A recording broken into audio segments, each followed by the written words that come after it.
No niin, tervetuloa tänne Sade Innovationsin podcastiin, missä olisi tänään tarkoitus keskustella siitä, miten Sade Innovations on hyödyntänyt AI:ta asiakasprojekteissa.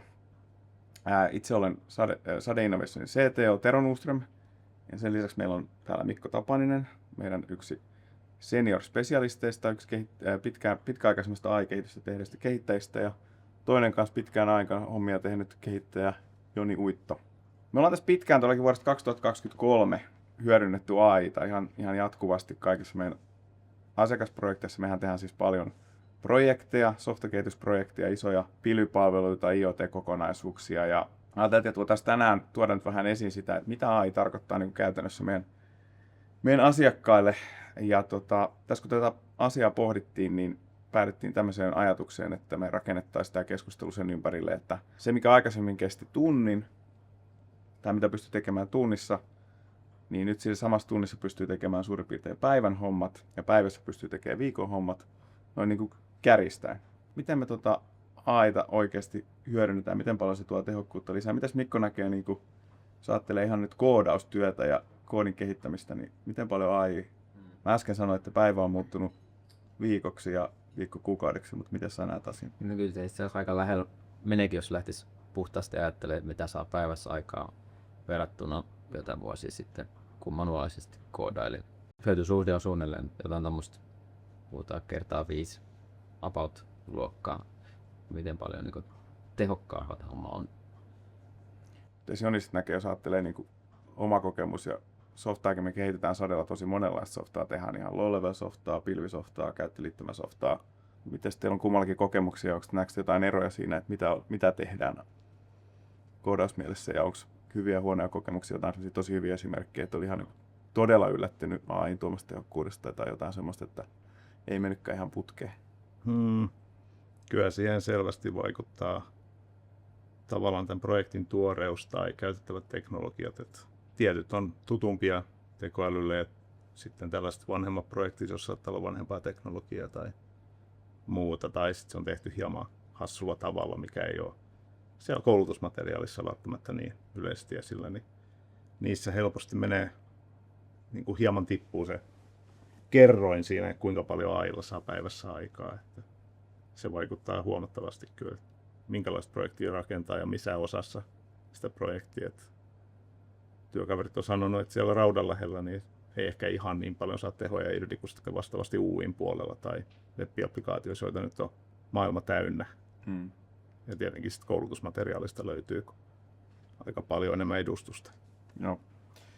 Meillä on sellainen hauska esimerkki tähän, jos puhutaan tästä tehokkuudesta, niin tilanne on tietysti koko ajan vielä parantunut ja muuttunut. Että meillä oli määriteltiin Sadelle tällaista kuvausta siitä, mitä tarkoittaa tämmöinen niin AI-natiivi softakehitys ja miten paljon se tuo lisää tehokkuutta. Ja mulla oli ensimmäinen versio siitä kalvosta ja mä laitoin sieltä 2-5x ja me käytiin sitä läpi tuossa yhdessä sisäisessä palaverissa ja Mikko kommentti oli, että älä nyt tuollaista laita, että kun se nyt 10x on, jos puhutaan niin siitä itse koodaamisesta. No me tarvittiin päätyä 3-8x, mutta se muista kuvastaa hyvin sitä, että voisi sanoa, että kaikessa tekemisessä on ihan selvä nopeutus, mutta niin kuin Joni sanoi, niin tietyllä osa-alueella sanoisin, että se voi olla jopa niin kuin 100x. Siinä on myös, että miten hyvistä AI:ta osaa hyödyntää, että siinä on myös oppimista ja osaamista. Että toi kuvasti mun mielestä sitä, jos me laitettaisiin 2x sinne markkinointimateriaaliin, niin Seifi kertoisi sitä, että me ei osata kovin vielä hyödyntää. Että niistä pitää saada isommat x:t irti ensin, niin että ollaan niin puhutaan AI-natiivista kehityksestä. Ja tuosta voisi tietysti sanoa se, että niin kuin sanoin, niin me ollaan vuodesta 2023. Aloitettiin Microsoft Copilotilla. Nykyään käytetään montaakin erilaista AI-työkalua, siis ihan sitten koodauksessa, koodikatselmoinnissa, testauksissa, kaikessa mahdollisessa. Niin se kerroin tuntuu tässä koko ajan kasvavan, että itsekin niin kuin voisi sanoa, että aina 2-3 kuukauden välein on sellainen yllättynyt, että oho, taas on menty niin kuin selvästi eteenpäin. Mutta sitä voisi sanoa tähän oikeastaan liittyen, että todellakin meillä on niin kuin ollut Mikko ja monta muuta kehittäjää, jotka on tehnyt asioita jo monta vuotta. Ja me ollaan tässä sanotaan viimeiset 1,5 vuotta niin keskitytty siihen, että miten me tätä niin kuin osaamista jaetaan Saden sisällä, jotta sitten niin kuin kaikki kehittäjät osaisi hyödyntää täyspainoisesti niitä meidän valitsemia työkaluja. Tietysti siinä on sellainen mielenkiintoinen juttu tässä työkalupuolella, että sekin elää niin paljon, että se mitä meidän kehittäjät käytti 5 vuotta sitten pääasiallisesti, niin jos katsoo sitä työkaluportfolio tänään, niin se on taas ihan erilainen, että Ja maailma kehittyy hurjaa tahtia eteenpäin. Siinä mielessä on haaste pitää tällaisia ehkä vanhanaikaisia koulutussessioita. Pidetään nyt sessio, niin se saattaa olla 2 kuukauden päästä tai vähintäänkin puolen vuoden päästä, niin se pitäisi aika eri tavalla pitää se opetusmateriaali. On tämmöistä jatkuvaa seuraamista ja kehittymistä pitkälti. Totta kai sitä pitää tietoa jakaa niin kuin jatkuvasti. Joo, nyt me puhuttiin oikeastaan aika paljon sitten koodaamisesta. Siellä varmaan se kerroin on tällä hetkellä jotain 3-8, parhaimmillaan 10 tai enemmänkin. Tuossa oli itse asiassa yksi asiakas vanha asiakas, keskusteltiin tästä meidän AI-osaamista, AI-tekemisestä, ja kysymys oli, että tarkoittaako tämä nyt sitä sitten, että jos aikaisemmin hintalappu oli vaikka 1 000 000 euroa, ja nyt sanotte, että se on 10 kertaa nopeampaa, niin se on 100 tonnia. Ei ihan näin. Siis koodaamisessa, jos puhutaan ihan puhtaasta koodaamisesta, niin se tehokkuusetu on tuota tasoa. Ja meilläkin itse asiassa nyt me mitataan tässä jatkuvasti, että miten paljon meidän koodista on niin sanotusti luomua ihmisen tekemään, miten paljon on AI tekemää, ja nyt pyöritään tällä hetkellä siellä suurin piirtein 25-90% kaikesta siitä koodista, mitä me tehdään, niin on AI tekemää. Toi on silloin, kun puhutaan koodaamisesta, mutta sitten jos mietitään sitä koko projektia, että jos oli aikaisemmin, no tuossa oli itse asiassa yksi ihan toinen esimerkki, että oli vanha projekti tarjous, jossa oli 600 000 euroa, oli hintalappu, ja juteltiin tästä todellakin, että mitä aitoa sinne, ja asiakas kysyi, että okei, nyt siis tippuu 10%, mä sanoin, että ei 10%, koska toi on niin kuin koodaamisen osuus, mutta ehkä puoleen, ehkä jopa 3%. Et siinä oli hyvä esimerkki, kuinka paljon niin kuin ihan konkreettisesti AI on vaikuttanut. Tämä oli siis ihan oikea tarjouspyyntö, joka oli tehty 4 vuotta. Siihen oli tehty tarjous ja nyt katsottiin asiaa uudestaan, niin tätä koko luokkaa se on. Mites semmoinen näkökulma sitten, jos te ajattelette, että mä äsken sanoin, että 80-90% koodista on AI:n tekemää, mutta se mitä mä näen niin kuin meillä isona sellaisena niin kuin kilpailutekijänä tässä, siis sen lisäksi, että ollaan paljon käytetty AI-työkaluja, ymmärretään miten niitä käytetään, niin meillä on keskimäärin tosi kokeneita kehittäjiä, jotka pystyy niin kuin varmistamaan sen laadun, koska AI ei ole täydellinen. AI on niin kuin kuka tahansa ihminen osaa monta asiaa, mutta tekee myös monta kertaa virheitä ja ei välttämättä ymmärrä erilaisia arkkitehtuurisrajoituksia ja muita tämmöisiä niin kuin kriittisiä vaatimuksia tai tietoturvaa tai vastaavaa. Mutta tässä ajatuksia teillä siitä herää, miten te näette sen, niin kuin, mä niin kuin omassa keskustelussa asiakkaiden kanssa tuon esiin sen, että kun yhdistetään niin kuin AI kokeneeseen kehittäjään, niin se on tämmöinen niin kuin täydellinen parivaljakko. Millaisia ajatuksia tästä herää? No, ainakin se, että siis tässä kun mennään koko ajan eteenpäin ja mallit kehittyy, se laadunvarmistus myös helpottuu sitä myötä, että se varsinainen tuotos on entistä parempaa ja parempaa, mutta edelleenkään niin ei sitä uskalla ihan katsomat pistää eteenpäin sitä koodia. Että kyllä siinä itse näen, että siinä pitää olla tämmöinen useampi varmistustaso. Totta kai hyödynnetään AI myös katselmoinnissa, koodin katselmoinnissa ja siinä varmistamisessa, että ei kannata missään nimessä kaikkea käydä ihmisen läpi. Sitä sama kuin koodia katselee useampi AI-agentti ihan eri näkökulmasta, niin ne löytää kyllä erilaisia ongelmia sieltä. Sitten niitä tasoja saa olla useampi, että mä itse en tällä hetkellä niin kuin luottaisi siihen, että AI kirjoittaa koodin ja ehkä toinen AI-agentti katselmoi sen, vaan mä kyllä haluaisin vielä siihen ja ehkä jonkun tämmöisen tietoturvaan erikoistuneen AI-agentin katsomaan tai erilaisia staattisia työkaluja isohkon määrän siihen varmistamaan sitä koodin laatua erilaisilla ajoilla. Eli kyllä siinä mielessä tässä tarvitaan niinku semmoista kokemusta. Ja kyllähän siinä sitten vaikuttaa aika paljon sekin, että minne on ohjannut se agentin menemään tai tämän tekoälyn ylipäätään. Että jos on lähtenyt tavallaan väärään suuntaan, jos puhuttiin, että meillä on paljon kokeneita ihmisiä, mutta se on helposti, että jos ei ole niin paljon kokemusta joko siitä spesifisestä asiasta tai yleisesti ohjelmistojen rakentamisesta, niin me helposti lähdetään suuntaan, joka sitten niin kuin AI on loppupeleissä, ellei sitä niin kuin oikeasti pakota antamaan negatiivisia vastauksia, se on aika monen yes man. Eli siinä saa niin kuin helposti sellaiset vastaukset, joita lähtee hakemaan siltä. Että kuten sanottiin, niin tekemisen nopeus nousee hirveästi. Että niin kuin joissain tapauksissa päästäisiin ehkä 20-kertaisiin lukuihin, että kuinka paljon koodia sä pystyt oksentamaan ulos sieltä tai tuottamaan päivän aikana. Kuinka paljon sä pystyt päivän aikana tuottaa koodia, mutta sitä rupeaa kertyä niin paljon, että ei siinä ihminen pysty enää pysy mukana. Kun se pystyy kirjoittamaan nopeammin, kun sitä voi lukea käytännössä. Et jossain se tasapaino siellä makaa sitten, että jotta saadaan lisää kertoimia, niin pitää jotenkin saada pilkottua se, mikä koodi on se, mitä tarvitsee oikeasti katsoa, ja mikä on sitä perushuttua, johon riittää vaan automaattinen validointi. Joo, ja monesti jos tekee jotain vähän isompaa kokonaisuutta, kuitenkin me itse ymmärretään se kokonaisuus siinä, mitä se AI ei näe, koska se kaivaa pienen osan siitä koodista, niin ehkä kannattaa ensin keskustella sen AI:n kanssa hieman ja sillä tavalla luoda sitä kontekstia, ehkä kirjoittaa joku suunnitelma sen AI-avulla. Jotkut pienet jutut menee nopeasti promptaamalla helposti, mutta isommissa saattaa olla paikalla keskustella. Ja siinä tarvitaan taas sitä kokemusta AI:n apurina. Niin ja mun mielestä on arkkitehtuurivalinnat, että mihin asioihin, mitkä on arkkitehtuurista merkittävät vaatimukset, mitkä asiat täytyy varmistaa, että on oikein. Ja erityisesti jos puhutaan nyt vaikka tietoturvasta, niin mun mielestä se on asia, missä missään nimessä ei saa päästä yksin mellestämään. Niin kuin Mikko sanoi, tietysti jos mietitään tietoturvan katselmointia, että katsotaan eri näkökulmista, että onko se kaikki erilaiset, erilaiset uhat esimerkiksi, miten voidaan hyökätä johonkin järjestelmään, onko ne katettu.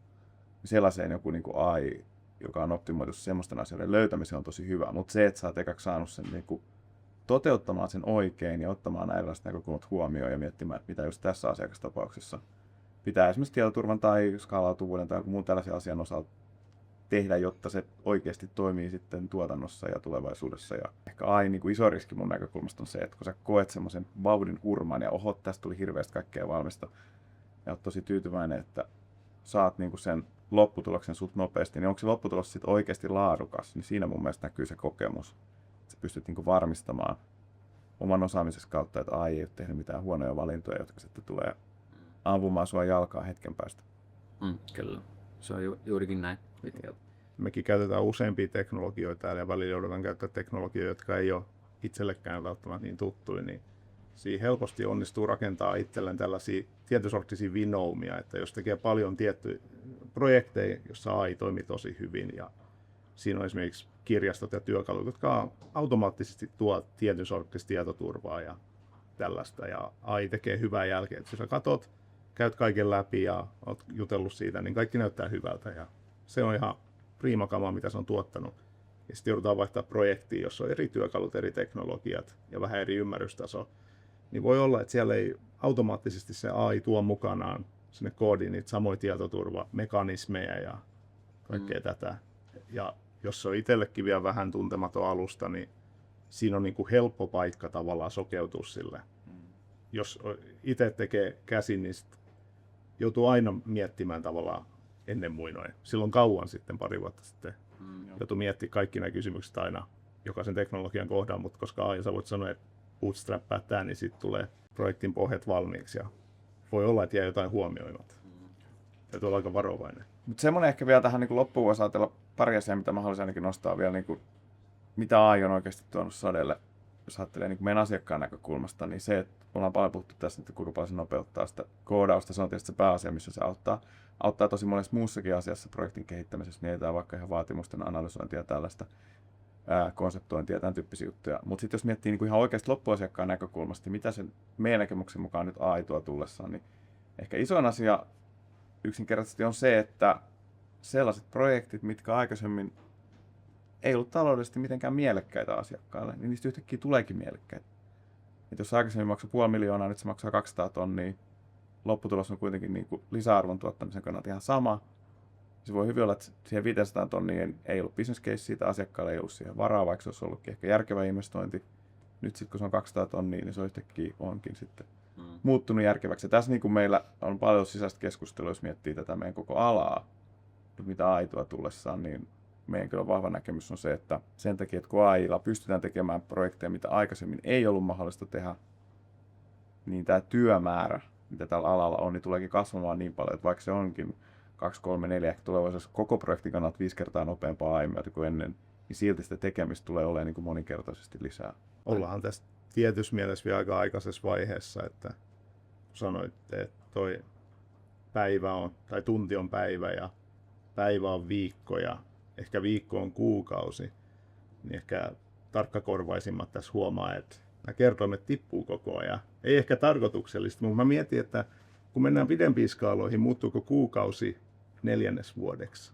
Onko neljännesvuosi vuosi vai puoli vuotta? Et niin kun projekti ikä pitenee ja kasvaa ja aikajanat kasvaa, niin koodia saa ihan mielettömän nopeasti. Mutta tietenkin siinä on sitten nämä tulokset asiakkaille ja hyödyt ja niin kuin market fitit sun muut, niiden löytäminen, niin on niin kuin tavallaan enemmän kaistaa iteroida, mutta välttämättä niin kuin feedback loopit sun muut, ne ei ole liikkunut välttämättä aivan samaan tahtiin. Pullonkaulo muodostuu vähän muualla. Totta kai kauan sanottu, että koodi ei koskaan ollut se hidaste, mutta niin kuin... On sekin ollut joskus. niin on se joskus. Meillähän on tällä hetkellä esimerkki asiakkaasta tai myötä, niin itse asiassa pullonkaula on asiakas. Ja pullonkaula tarkoittaa sitä, että asiakas ei pysty speksaamaan tarpeeksi nopeasti. Aika paljon on puhuttu nyt siitä, että miten AI tehostaa sitä tekemistä ja kuinka paljon se vaikuttaa niin kuin asiakkaan näkökulmasta siihen niin kuin, projektibudjettiin ja tämän tyyppisiä asioita. Mutta toinen asia, mistä olisi kiva kasvaa keskustella ja jutella, on se, että mitä sitten, jos ajattelee sitä tekemisen mallia, miten projekteja voidaan vetää läpi, mihin se vaikuttaa.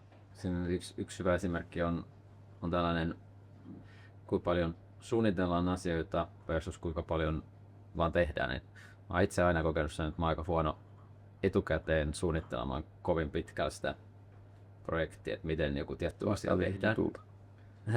Niin, on tykännyt siitä, että sä pystyt helposti heittää AI ajatuksia, se tekee ne, sä saat jonkun prototyypin valmiiksi ja todet, että tää on niin hyvä suunta ja täällä voidaan mennä eteenpäin. Et sit hyvä esimerkki on semmoinen asiakas, joka ei aina tiedä mitä haluaa, on paljon ideoita, niitä ideoita heitellään ja sen sijaan, että lähdettäisiin pidemmän niin pöydällä suunnittelemaan, niin heitetään ne koodi AI:n avulle ja katsotaan ja siitä löydetään se suunta, mihin lähdetään. Sitten voidaan tulla takaspäin, jos ei toimi, mutta se on tosi nopea niin mennä sitä kautta eteenpäin. Joo, mä kokemus just tuossa niin iteratiivisessa softakehityksessä se, tietysti iteratiivisen softakehityksen ajatus on ollut alusta saakka se, että mennään sitä maalia kohti niin kuin selattiin, että jatkuvasti evaluoidaan, missä on nämä, minne mennään seuraavaksi. Pyritään sinne oikeaan suuntaan ja sitten todetaan, että joskus saatettiin mennä väärään suuntaan ja sitten tullaan takaisin. Tai niin kuin vaikuttaa mielestäni eniten tossa siihen, että se niin kuin kustannus, mikä siitä tulee, että jos lähdettiinkin vähän harhapolulle, niin voidaan tulla takaisin aika näppärästi. Ja sitten toinen sellainen ihan niin kuin mä aika sanonut, että kun Mikon projekteja on itsekin ollut seuraamassa läheltä, niin se on niinku semmoista niinku koodi on vähän niinku muovailun vahaa. En mä nyt sano, että niinku, jos siellä nyt arkkitehtuurisesti vedetään kaikki uusiksi, niin eihän se nyt onnistu aitakaan. Mutta semmoinen niinku, ihan suht isojenkin niinku konseptuaalisten muutosten tuominen niinku nopeasti sinne niin onnistuu yllättävän hyvin. Mites Joni näkee, onko sun projekteissa ollut jotain semmoista, niinku, että AI on tuonut ihan erilaisia toimintatapoja siihen projektiin? No, siis sellainen, mitä on vähän harrastanut, niin pystyy tavallaan samaa asiaa, jos haluaa, niin iteroimaan rinnakkain useita eri vaihtoehtoja. En nyt ehkä olisi ottanut kahta koneita ja lähtenyt koodaamaan kahta eri lähestymistapaa samaan aikaan, mutta nyt voi polkaista pari agenttia, ensin keskustella muutama eri suunnitelmavaihtoehdon, katsoa vähän niitä, dropata kahteen, jos ei ole vieläkään ihan varma, että kumman niistä valitsisi, jos nyt on jostain syystä niin epämääräinen tavoite. Mutta jos nyt haluaa pientä prototyyppiä katsoa vaihtoehtoja, niin voi ihan molemmat rinnakkain ja ne ei suoraan tuki toisiaan. Tuossa on se hyvä puoli, kun nämä LLM-mallit on varsin erilaisia, niin siellä voi myös katsoa eri malleja, sillä tapaa tutustua. Joo, itse tuli itse asiassa semmoinen asia, tai esimerkki mieleen, että tein tuossa yksi päivä semmoista pientä UI-protoilla, ihan niin UI-suunnittelua AI:lla, siis samalla koodasin. Se tuli ihan käytännössä koodina, että se ei ollut perinteistä UI-suunnittelua, mutta että pyysin AI:ta ihan tahallaan tekemään tästä kyseisestä konseptista niin pari vaihtoehtoista niin kuin ihan erilaista käyttöliittymää. Niin toi on semmoinen asia, että vaikka sen tekisi pelkästään niin kuin design-mielessä, siis perinteisen UI-designin keinoin, niin siinä olisi mennyt aika paljon niin kuin aikaa tehdä 2 täyttä konseptia ja sitten valita niistä jompikumpi. Yleensä se on siis hyvä idea, mutta nyt se vielä korostuu, että tällaisten niin kuin vaihtoehtoisten ratkaisujen tekeminen niin pitkälle, että sä pääset oikeasti kokeilemaan niitä, evaluoimaan niitä ja näkemään, miten ne oikeasti toimii, niin se tulee nyt mahdolliseksi. Puhutaan nyt sitten tehokkuudesta tai siitä, mitä AI on saanut aikaan, mitkä on semmoiset niinku wow-hetket, että oho, tämä oli niinku todella hyvä esimerkki siitä, että AI teki jotain niinku vielä enemmän kuin ehkä olin kuvitellutkaan. Yleisesti ottaen ne tällä hetkellä wow-efektit on semmoisia, että kun sä saat yhdellä promptauksella tehtyä niin kertalaakista kun asian isommankin kokonaisuuden valmiiksi. Niin ne on semmoiset isommat jutut. Sitten jos se monesti joutuu lähteä hiomaan niin jatkoprompteilla. Sitten kun saa yhdellä promptilla tehty isomman asiaa, kaikki toimii, ja tapahtuu aina silloin tällöin, niin se on kiva, kun sä oot sanonut vaikka asiakkaalle, että tämä on semmoinen puolen päivän homma tai muuta, ja se olikin sitten muutama minuutti, kun siinä se tuli, niin näitä yllätyksiä tulee kyllä edelleen aika monta kertaa, kun sä itse päästäs mietit, että kauan tässä voisi mennä. Ja joskus se tulee kertalaakista.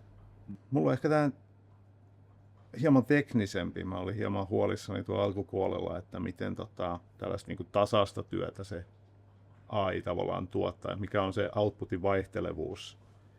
Mutta tässä kun nyt on toista vuotta takonut noiden mallien kanssa vähän ahkerammin päivästä toiseen, niin mä tiedän, ehkä on saanut se oma workflowi rakennettua siihen, mikä niin kuin tekee aika luotettavasti sen, mitä halusit ulos. Aiemmin tuli niin kuin yllätyksiä, että sanoit, että tee UI, ja sieltä tuli hieno UI hetkessä. Ja sitten sä yritit tehdä jotain serverin puolella, ja se ei ehkä osannutkaan ihan juttuja. Sitten tuli aivan, se tehtiin uudestaan sen jälkeen, ja ehkä kolmannen kerran uudestaan vielä, ja lisäpromptailua. Mutta nyt kun on saanut ton kaikennäköisiä skillejä, ja oikein saa sopivat mallit löytänyt, ja harnessit, se on aika monipalainen, mutta on löytänyt ne kaikki omaan tapaan kommunikoida sen LLM:n kanssa, koska se nyt vaihtelee. Ne on aika finikeisen kanssa, että mitä niillä antaa sisään, niin, että miten ne suhtautuu siihen. Niin kun on löytänyt tämän oman mallin, niin sitten on saanut tosi stabiilin sieltä, niin kuin, miten sillä tekee töitä. Et nyt kun on tietyn mallin suunnitelmat luo sille ja iteroi tietyllä tavalla, ja sitten on tietyt skillit, jotka implementoi ne suunnitelmat, ja niissä on mukana vähän sellaista test-driven development, testiframeworkia sinne väliin, niin se tulee tosi tasaisesti, että hirveän harvoin enää tarvitsee heittää työtä roskiksi ja aloittaa puhtaalta pöydältä. Et se on ehkä mulla sellainen isoin voitto, että ei niinkään se mieletön saavutus sain se mock-UI, koska se voi olla täysin turhanpäiväinen joka tapauksessa, vaan enemmän se päivittäinen niin kuin, työn tekeminen. Se nyt voi helposti pyörittää 3 eri projektia samaan aikaan suurin piirtein, ja ei nyt ehkä kaikki ihan samalla panostuksella, että jotkut on vähän ei niin tärkeitä sisäisiä työkaluja, mitä voi vähän kokeilla, mutta kuitenkin kun luotettavaa tavaraa tuossa varmaan sitä kyse, että tietysti kielimallit, työkalut, kaikki on mennyt paljon eteenpäin, mutta sitten just se niin kuin osaaminen, mitä meillä on kumuloitunut siitä, että miten niitä kannattaa käyttää, mitkä on semmoiset niin kuin sudenkuopat ja miten varmistaa, että se AI ei, ei sitten itsekin kun aloittelin aina tekee juttuja, niin aika usein AI on itse asiassa niin sanotusti kuopan pohjalle, että nyt sitä saa pidettyä paljon paremmin. Joo. Tekemään järkeviä juttuja. Itselle ehkä se, mitä piti nostaa esimerkkinä, oli sellainen keissi itse asiassa ihan viikonlopulta. Sunnuntaina oli hetken aikaa vähän innostus koodata, ja asiakkaalla oli semmoinen vähän niin kuin nice to have juttu mielessä tuossa itse asiassa Harvialla. Ja ajattelin, että jos mä koeponnistaisin tehdä tämmöisen uudenlaisen käyttöliittymän siis siihen pilveä vastaan, jolla tehdään niin kuin ihan erilainen use case kuin mitä siihen perustoteutus toteuttaa. Niin no, itse nyt koodailee niin paljon kuin ehtii, mutta ei tarpeeksi. Eli siis sanotaan, että mä en esimerkiksi ole Peppi-käyttöliittymien koodaamisessa mikään kauhean kuru. Jos mä olisin tehnyt sen käsin, niin mulla olisi mennyt varmaan siihen monta viikkoa. Nyt mä oon käytännössä tehnyt semmoisen ihan toimivan proto, mitä asiakaskin on päässyt kokeilemaan ja antaa palautetta niin 4 tunnissa.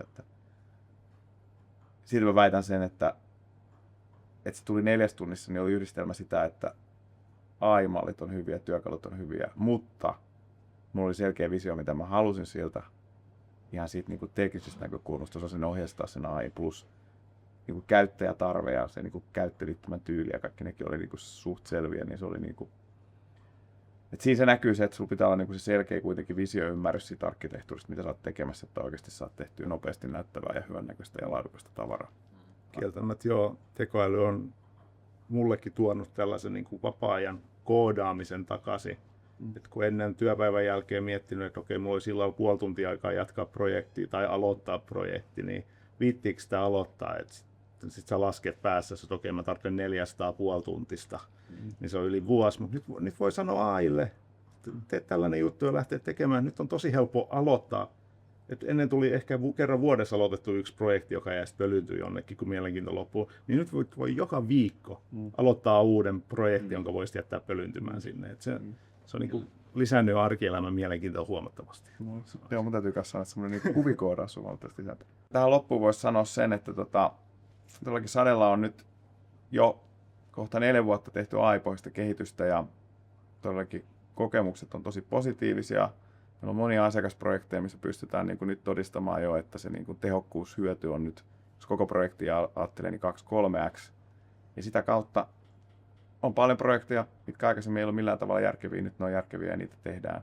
Tämä ehkä loppuun voisi todella semmoisen hauskan niin kuin, ajatuksen siitä, että mitä tämä tarkoittaa Suomelle. Tässä on puhuttu paljon Suomen kilpailukyvystä ja muusta, niin mä näen, että AI:n myötä me pystytään tekemään semmoisia projekteja, joihin meillä aikaisemmin ei olisi ollut varaa.